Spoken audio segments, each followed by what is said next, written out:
ಆತ್ಮೀಯ H16 news ಅರ್ಥಾತ್ ಸೀತಾರಾಮಗೆ ಸ್ವಾಗತ. ನಾನು ನಿಮ್ಮವ MI ಅಥವಾ ಮಲ್ಲಪ್ಪ ಜೋತ್ ಅವರ ಆತ್ಮೀಯರೇ. SIR ದೊಡ್ಡ ಚರ್ಚೆ ಇವತ್ತು. ಅದರಲ್ಲೂ ನಮ್ಮ CJI ಅಂದರೆ ಚೀಫ್ ಜಸ್ಟಿಸ್ ಆಫ್ ಇಂಡಿಯಾ ಅಲ್ಲ, ನಮ್ಮ chief election commissioner Gyanesh Kumar ಅವರು ಗೆಲ್ತಾರೋ ಏನು ಮಮತಾ ಬ್ಯಾನರ್ಜಿ ಅವ್ರು ಗೆಲ್ತಾರೋ ಅನ್ನೋಂಥದ್ದು ಇವತ್ತು ನಡೆದಂಥ ಕೆಲಸ. ಈಗಾಗಲೇ ಪ್ರಥಮ ಹಂತದ ಮತಗಳು ಬಿದ್ದಿದ್ದಾವೆ ವೆಸ್ಟ್ ಬೆಂಗಾಲ್ದಲ್ಲೇ. ಇಲ್ಲಿವರೆಗೆ ಹೆಚ್ಚು ಕಡಿಮೆ 13 ರಾಜ್ಯಗಳಲ್ಲೇ 6.50 ಮತದಾರರ ಹೆಸರನ್ನು ಕಟ್ ಮಾಡಿದ್ದಾರೆ. ಇದು ರೆಕಾರ್ಡ್. ಏಕ ಅಥವಾ ಇನ್ನುಳಿದ ಒಂದು ಅಕ್ಷರ ಚೇಂಜ್ ಆದರೂ ಸಹಿತ ಡ್ರಾಪ್ ಮಾಡಿದ್ದಾರೆ. ಒಳ್ಳೆ ಅಧಿಕಾರದಲ್ಲಿದ್ದಂಥವ್ರದ್ದು ಅಥವಾ ಈ ದೇಶದ ಕಲಾಕಾರರು, ಕವಿಗಳು, ಇನ್ನುಳಿದವರು ನಿರಂತರವಾಗಿ ಬದುಕಿದವರು ಅಂಥವ್ರು ಓಟ್ ಸಹಿತ ಕಟ್ಟಾಗಿದ್ದಾವೆ. ಇವತ್ತು ಅವ್ರು ಕೋರ್ಟ್ ಅಲ್ದಾಡುವಂಥ ಪರಿಸ್ಥಿತಿ ವೆಸ್ಟ್ ಬೆಂಗಾಲ್ದಲ್ಲೂ ಆಗ್ಯದ, ಬೇರೆ ಕಡೆಯೂ ಆಗ್ಯದ. ಇನ್ನು ಕರ್ನಾಟಕ ಎಂಟ್ರಿ ಆಗ್ತಾಯಿದೆ SIR. ಸಪೋಸ್ ಇವತ್ತು ವೆಸ್ಟ್ ಬೆಂಗಾಲ್ದಲ್ಲೇ ಮಮತಾ ಬ್ಯಾನರ್ಜಿ ಅವ್ರ ಸೂತ್ರ ಯಾರು ಕಾರಣರು ಹೇಳ್ಬೋದು. ಆ್ಯಂಟಿ ಇನ್ಕಂಬನ್ಸಿ ಈಗಾಗಲೇ 3 ಸಲ ಆಳಿದಾರೆ, ಜನ ಅವ್ರನ್ನ ರೊಚ್ಚಾಗಿ ತೆಗೆದು ಹಾಕಿದ್ದಾರೆ. ಇವತ್ತು ಅವ್ರು ಓಟ್ ಆಗಿದ್ದನ್ನು ನೋಡಿದ್ರೆ ಜಬರ್ದಸ್ತ್ ಓಟ್ ಆಗ್ಯದ, 95% ಸಮೀಪ ಆಗ್ಯದ. ಇದೇನು ಸಣ್ಣದಲ್ಲ. ಒಂದು ಇದು SIR ವಿರುದ್ಧ ಆಗಿರ್ಬೋದು, ಅಂದ್ರೆ ಮತದಾರ ಪಟ್ಟಿಯ ವಿಷಯ ಸಮಗ್ರ ಪರಿಷ್ಕರಣೆ ಅದರಿಂದ ಆಗಿರ್ಬೋದು, ಅದ್ರ ವಿರೋಧವಾಗಿ ಜನ ಓಟ್ ಆಗಿರ್ಬೋದು, ಇಲ್ಲ ಆ್ಯಂಟಿ ಇನ್ಕಂಬನ್ಸಿ ಅಂತ ಹೇಳ್ತಾ ಇದ್ದಾರೆ. ಇಲ್ಲಿವರೆಗಿನ 15 ವರ್ಷ ಆಡೈತೆ ಜನ ಸೋತು ಈ ರೀತಿಯಾಗಿ ಓಟ್ ಹಾಕಿದ್ರು ಅಂಥೇಳಿ ಜಡ್ಜ್ಮೆಂಟ್ ಇವತ್ತು ಬರೋ ಸಾಧ್ಯತೆಗಳಿದ್ದಾವೆ. ಯಾಕಂದರೆ ಮೇ 4ಕ್ಕೆ ಅದು ಹೊರಗೆ ಬರುವಂಥದ್ದು. ಇದರಲ್ಲಿ ಏನಾದರೂ ಮಮತಾ ಬ್ಯಾನರ್ಜಿ ಅವ್ರ ಸೂತ್ರ, ಇದರಲ್ಲಿ SIR ಜ್ಞಾನೇಶ್ ಕುಮಾರ್ ಅವರ ಹಸ್ತ ದೊಡ್ಡದೇನಾ ಅನ್ನುವಂಥ ಪ್ರಶ್ನೆ. ಯಾಕಂದರೆ ಈಗಾಗಲೇ EVM ಜೊತೆಗೆ VVPAT ಇಲ್ಲ, EVM ಎಲ್ಲ ಆರೋಪ ಸಾಕಷ್ಟು ಅದ.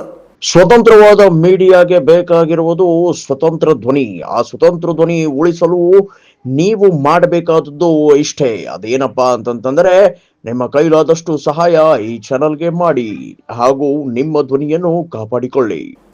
ಅದನ್ನೇ ಇವತ್ತಿಗೂ ಬದಲಾಗಲಿಲ್ಲ. ಮತದಾರ ಪಟ್ಟಿ ಯಾದಿ ತಯಾರು ಮಾಡಿ ಬ್ಯಾಲೆಟ್ ಪೇಪರ್ ಮೂಲಕ ಎಲೆಕ್ಷನ್ ಮಾಡಿದ್ರೆ ಅದಕ್ಕೂ ಇಲ್ಲ. ಎಲೆಕ್ಷನ್ ಎಲ್ಲಿ ನಡೆದಪ್ಪ ಏನಂತಾರೆಲ್ಲ ಡಾಕ್ಯುಮೆಂಟ್ರಿ ನಮಗೆ ಕೊಡ್ರಿ, ಇವತ್ತರೆಲ್ಲ ಆನ್ಲೈನ್ ಮೇಲೆ ಅದರ ಇವು ರಿಪೋರ್ಟು ಇವು ನಮಗೆ ವರದಿಗಳನ್ನು ಅಥವಾ ಅಲ್ಲಿ ಏನು ನಡೀತು ಎಲೆಕ್ಷನ್ ಕಮಿಷನ್ ಅಥವಾ ಎಲೆಕ್ಷನ್ ಸಂದರ್ಭದಲ್ಲಿ ಏನು ನಡೀತು ಅದ್ರ ಬಗ್ಗೆ ಕ್ಯಾಮ್ರಾಗಳನ್ನು ಕೊಡ್ರಿ, ಅದು ಕೊಡ್ತಾ ಇರಲಿಲ್ಲ.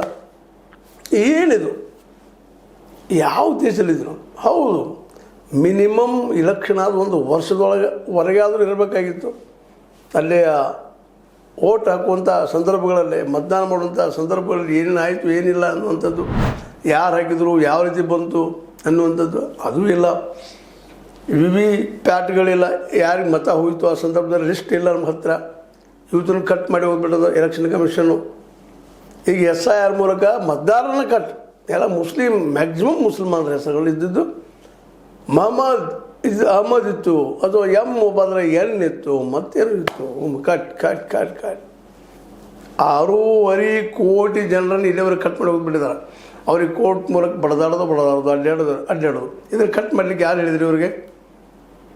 ಹಿಂದಿನ ಹಲವು ಸಲ ಮತ ಹಾಕಿದವ್ರು ಮತದಾರ ಕಾರ್ಡ್ ಅದ ಎಲ್ಲನೂ ಅಂಥವ್ರು ಕಟ್ ಮಾಡ್ತಾ ಇದ್ದಾರೆ.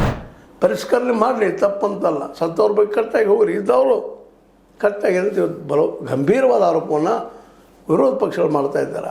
ಅದಕ್ಕೆ ಇವ್ರು ಹೇಳ್ಬೋದು, ಇಲ್ಲ ಅವರಿಗೆ ಏನಪ್ಪ ಅಂತಂದ್ರೆ ಸೋತಿದಂಗೆ ಹೇಳ್ತಾ ಇದ್ದಾರೆ. ಒಂದು ಕಡೆ ಈ ಒಂದು SIR ಕಾಟ, ಮತ್ತೊಂದು ಕಡೆ ಈ ಅದರಲ್ಲೂ ವೆಸ್ಟ್ ಬೆಂಗಾಲ್ದಲ್ಲಿ CRPF ತಂದಿಸ್ಬಿಟ್ಟಿದ್ದಾರೆ ಮಿಲಿಟ್ರಿ. ಒಂದು ಸ್ಕೂಟರ್ ಮೇಲೆ ಅಥವಾ ಮತ್ತೊಂದು ಮೇಲೆ ಇಬ್ಬರು ಹೋಗಿಲ್ಲ, ಒಬ್ಬರು ಹೋಗುವಂಥದ್ದು ಮಾಡಿದ್ದಾರೆ. ಏನಿಲ್ಲ, ಸುಪ್ರೀಂ ಕೋರ್ಟ್ಗೆ ಹೋದರು ಅಥವಾ ಅಲ್ಲಿ ಹೈಕೋರ್ಟ್ಗೆ ಹೋದ್ರೆ ಅಲ್ಲಿ ಹೈಕೋರ್ಟ್ ಡೈರೆಕ್ಷನ್ ಮಾಡುವಂಥ ಪ್ರಸಂಗ. ಒಟ್ಟಿನಲ್ಲೇ ಪೊಲೀಸ್ ಮೂಲಕ ಮತ್ತು ಇನ್ನೊಂದಲ್ಲಿ ಅಧಿಕಾರಿಗಳನ್ನು ಸಹಿತ ಎಲ್ಲ ಸೆಂಟ್ರಲ್ ಗೌರ್ಮೆಂಟ್ ಅಧಿಕಾರಿಗಳಂತ ಹಾಕಿಬಿಟ್ಟಿದ್ದಾರೆ. ಹೀಗಾಗಿ ವೆಸ್ಟ್ ಬೆಂಗಾಲ್ದಲ್ಲಿ ಇರಲಿ, ಪ್ರಾಮಾಣಿಕವಾಗಿ ಮಾಡಿಸ್ತಾ ಇದ್ದಾರೆ, ಮಾಡೋದು ತಪ್ಪಂತ ಹೇಳೋದಿಲ್ಲ. ಬಟ್ SIR ಮೇಲೆ ಇರುತ್ತಂಥ ಘನಘೋರ ಆರೋಪ ಏನಪ್ಪ ಅಂದ್ರೆ 6.5 ಕೋಟಿ ಜನಸಂಖ್ಯೆ ಮತ ಹಾಕೋದನ್ನು ತಪ್ಪಿಸ್ಕೊಳ್ತಾ ಇದ್ದಾರೆ. ಅಂದರೆ ಹೆಚ್ಚು ಕಡಿಮೆ ಈ ದೇಶದ 4-5% ಜನರಿಗೆ ಮತ ಕಟ್ಟಾಗಲಿಕ್ಕೆ ಆಗ್ತದ. ಮತ್ತು ಇಲೆಕ್ಷನ್ ಹೆಂಗೆ ನಡೀತಿರ್ತದಪ್ಪ ಇದು ನೋಡಿ, ಲಾಸ್ಟ್ ಟೈಮ 46% ನಮ್ಮ ಮಮತಾ ದೀದಿಗೆ ಬಂದಿದ್ರೆ 41% BJP ಬಂದಿದ್ದು. ಅಲ್ಲಿ 4-5% ಹೋಲ್ಸೇಲ್ ಚೇಂಜ್ ಆಗ್ತಂದ್ರೆ ಏನು ಬೇಕಾದ್ರೆ ಆಗ್ತದೆ. 1-2 ಪಾಯಿಂಟ್ನಾಗ ಆರಿಸಿ ಬರ್ತಾ ಇರ್ತಾರೆ, ಪರ್ಸೆಂಟೇಜ್ದಾಗ ಆರಿಸಿ ಬರ್ತಾ ಇರ್ತಾರೆ. ಹೀಗಾಗಿ ಇದ್ರ ಬಗ್ಗೆ ನಂಬಿಕೆ ಹೋಗ್ಯದ. ಅದಕ್ಕಾಗಿ ಇಲ್ಲಿ ಕರ್ನಾಟಕದಲ್ಲೂ ಈಗಾಗಲೇ ಭಯ ಶುರುವಾಗ್ಯದ. ಅದರ ಮುಖ್ಯವಾಗಿ ಈ SIR ವಿರೋಧ ಮಾಡಿ SIR ವಿರೋಧಿ ಜಾತ್ಯತೀತ ಪಕ್ಷಗಳು ಮತ್ತು ಜನಪರ ಸಂಘಟನೆಗಳು ಒಕ್ಕೂಟಿದ್ದು ಇಲ್ಲೇ ಬೆಂಗಳೂರು ಸ್ವಾತಂತ್ರ್ಯ ಉದ್ಯಾನದಲ್ಲಿ ಸ್ಟ್ರೈಕ್ ಮಾಡ್ತಾ ಇದ್ದಾರೆ. ಇದನ್ನು ಬಂದ್ ಮಾಡಿಸ್ರಪ್ಪ, ಇದೆಲ್ಲ ಸರಿಯಾಗಿ ಪರಿಷ್ಕರಣೆ ಮಾಡಿಸ್ರಿ. ಸ್ವಲ್ಪ ಸ್ಪೆಲ್ಲಿಂಗ್ ಮಿಸ್ಟೇಕ್ ಆದರೆ ಆಯಿತು, ಕಟ್ ಆಗ್ತಾ ಇದ್ದಾರೆ. ಒಂದು ಮನೆಯಲ್ಲೇ 100 ಜನರು ಮತದಾರ ಇದ್ದು ಬರ್ತಾಯಿದ್ದಾರೆ. ಯಾಕೆ ಇದು ಹಂಗೆ ಅಂದ್ಕೆ ಇದ್ರೆ ಇಲ್ಲರಿ ಅವ್ರ ಮನೆಗಳಿಲ್ಲಪ್ಪ, ಬಾಯಿ ಮೇಲೆ ಇರುತ್ತೆ ಜನ ಅಂತ ಹೇಳೋಕ್ಕೆ ಕೊಡುವಂಥ ಪ್ರಯತ್ನವನ್ನು ಜ್ಞಾನೇಶ್ ಕುಮಾರ್ ಅವ್ರು ಮಾಡ್ತಾ ಇದ್ದಾರೆ. ಏನಿದೆಲ್ಲ EVM ಸರಿ ಇಲ್ಲ, ಅದಕ್ಕೆ VVPAT ಇಲ್ಲ. ಅದ್ರ ಜೊತೆಗೆ ಈಗ SIR ಅಂತಂದು ಪೂರ್ತಿಯಾಗಿ ಮುಸ್ಲಿಮ್ಗಳೇ ಒಳನುಸುಳುಕೋರರು ಅಂತೇಳಿ. ಒಳನುಸುಳುಕೋರರು ಹೆಂಗೆ ಬಂದರು ಒಳಗೆ, ಯಾರು ತೊಗೊಂಬಂದ್ರು ಅವ್ರನ್ನ? ಕಳೆದ 12 ವರ್ಷಗಳಿಂದ BJP ಸರ್ಕಾರ ಮುಂದೆ ಬಾರ್ಡರ್ ಮೇಲೆ ಮಿಲಿಟ್ರಿ ಏನು ಮಾಡ್ತಾಯಿತ್ತು ಅನ್ನೋ ಪ್ರಶ್ನೆಗಳು ಉತ್ತರ ಇಲ್ಲ. ಮೊದಲು ಬಂದಿದ್ದವ್ರು ಇದ್ದಾರೆ, ಏನೇನು ಒಟ್ಟು ಕಾರಣಗಳು ಹೇಳಿ ಅದನ್ನು UCC ಅಂಡರ್ದಲ್ಲಿ ಮಾಡಬೇಕಾಗಿತ್ತು, ಎನ್ಕ್ವೈರಿ ಮಾಡಬೇಕು. ಬಿಟ್ಟು ಈ ಇಲೆಕ್ಷನ್ ಕಮಿಷನ್ ಮೂಲಕ ಒಂದೊಂದು ಸ್ಪೆಲ್ಲಿಂಗ್ ಮಿಸ್ಟೇಕ್ ಇದ್ರು ಸಹಿತ ಮತ್ತೇನಿದ್ರು ಅವ್ರು ಕಿತ್ತಾಕುವಂಥದ್ದು. ಮತ್ತು ಎಷ್ಟೋ ಜನ ಬಾಡಿಗೆ ಮನೆ ಬದುಕ್ತಾ ಇರ್ತಾರೆ, ಇಲ್ಲೇ ಒಂದೇ ಕಡೆ ಹೋಗ್ತಾ ಇರ್ತಾರೆ, ಮಾಡ್ತಿರ್ತಾರೆ. ಅಡ್ಜಸ್ಟ್ಮೆಂಟು ನಾವು ಮಾಡ್ಕೊಳ್ಬೇಕಾಗ್ತದೆ. ಒಂದು ಊರಿನ ಮತ್ತೊಂದು ದುಡ್ಲಿಕ್ಕೆ ಹೋಗ್ತಾ ಇರ್ತಾರೆ. ಅಂಥವ್ರ ಸಹಿತ ಕೆಲವೊಂದು ಕಟ್ಟಾಗಿದ್ದಾವೆ ಅಂತೇಳಿ ಸುದ್ದಿಗಳು ಬರ್ತಾಯಿದ್ದಾವೆ.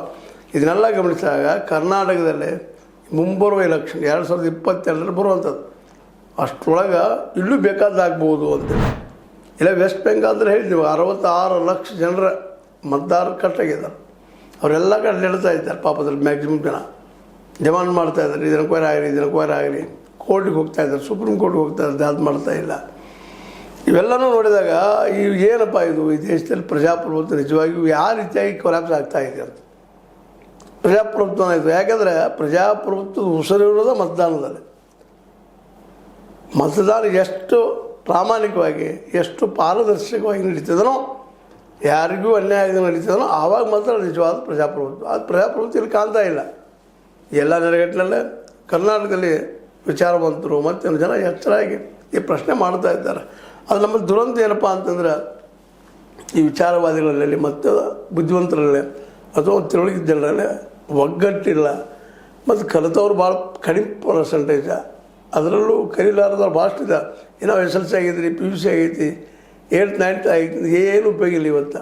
ಯಾಕಂದ್ರೆ ಕೇವಲ ಓಟ್ ಹಾಕೋದು ಅಷ್ಟೇ ಗೊತ್ತಾಗತ್ತೆ ವಿನ ಅವ್ರಿಗೆ ಯಾರು ಯೋಗ್ಯರು ಇಂಥದ್ದು ಏನು ಅನ್ನುವಂಥ ತಿಳುವಳಿಕೆ ಇಲ್ಲದಕ್ಕಾಗಿ ಮುಂಬರುವ ದಿನಗಳಲ್ಲಿ ಅದರಲ್ಲೂ ಮುಸ್ಲಿಂ ಕಮ್ಯುನಿಟಿ ಮೇಲೆ ಕರೆಕ್ಟಿರುವಂತಹ ಈ SIR ಜ್ಞಾನೇಶ್ ಕುಮಾರ್ ಹೊಸ ಆಟಗಳನ್ನ ಆಡ್ತಾ ಇಲ್ಲಿಯ ನಿಜವಾದ ಮತದಾರನ ಸಹಿತ ಕಟ್ ಮಾಡಬೇಕು ಅಂತ ಎಲ್ಲ ಸಾಧ್ಯತೆಗಳಿದ್ದಾವೆ. ಹೀಗಾಗಿ ಇವತ್ತು ಪ್ರಜಾತಂತ್ರದ ಕುರಿತಾಗಿ ಭಯ ಹುಟ್ಟೆ. ಇವತ್ತೇನಾದರೂ ವೆಸ್ಟ್ ಬೆಂಗಾಲ್ದಲ್ಲೇ ಮಮತಾ ಬ್ಯಾನರ್ಜಿ ಅವರು ಸೋತ್ರ ನಾವು ಹೇಳ್ಬೋದು, ವಿರೋಧಿಗಳು ಹೇಳ್ಬೋದು, ಅದರಲ್ಲೂ ನಮ್ಮ ಗೋಧಿ ಮೇಲೆ ಹೇಳ್ಬೋದು, ಇಲ್ಲ ಆ್ಯಂಟಿ ಇನ್ಕಂಬನ್ಸಿ ಇತ್ತು ಅದಕ್ಕೆ ಸೋತ್ಲು ಅಂತೇಳಿ. ಆದರೆ ಅದಕ್ಕಿಂತ ಹೆಚ್ಚಿಗೆ SIR ಬಳಸಿದ್ದು ಕಾರಣ ಅನ್ನೋದು ವಿರೋಧ ಪಕ್ಷಗಳ ಒಂದು ಒಕ್ಕೊರಲಿನ ಮಾತು. ಆದರೆ ಈಗೆಲ್ಲ ಈ ಮಾತನ್ನು ಕೇಳ್ತಾರೆ ಯಾರು ಅನ್ನುವಂಥದ್ದು ಇವತ್ತು ಮುಖ್ಯ ಪ್ರಶ್ನೆ ಅಂತ ಹೇಳ್ತಾ, ಏನಾದರೂ ಆಗಲಿ SIR ಈ ದೇಶದ ಪ್ರಜಾಪ್ರಭುತ್ವವನ್ನು ಉಳಿಸಲಿಡೋದು ನಮ್ಮ ಆಶೆ. ನಿಮ್ಮದು ಏನು ಅನಿಸ್ತದೆ ನಿಮ್ಗೆ? ಇದು ನಿಮ್ಗೆ ಲೈಕ್ ಆಗಿರ್ಬೋದು, ಲೈಕ್ ಮಾಡಿ, ಶೇರ್ ಮಾಡಿ, ಕಾಮೆಂಟ್ ಮಾಡಿ, ಜೊತೆ ಸಬ್ಸ್ಕ್ರೈಬ್ ಮಾಡಿ. 16 ನ್ಯೂಸ್ ಅರ್ಥಾತ್ ಸಿದ್ದರಾಮಯ್ಯ ಸತ್ಯದ ಕೈಗಳಲ್ಲಿ ವಂದನೆಗಳು.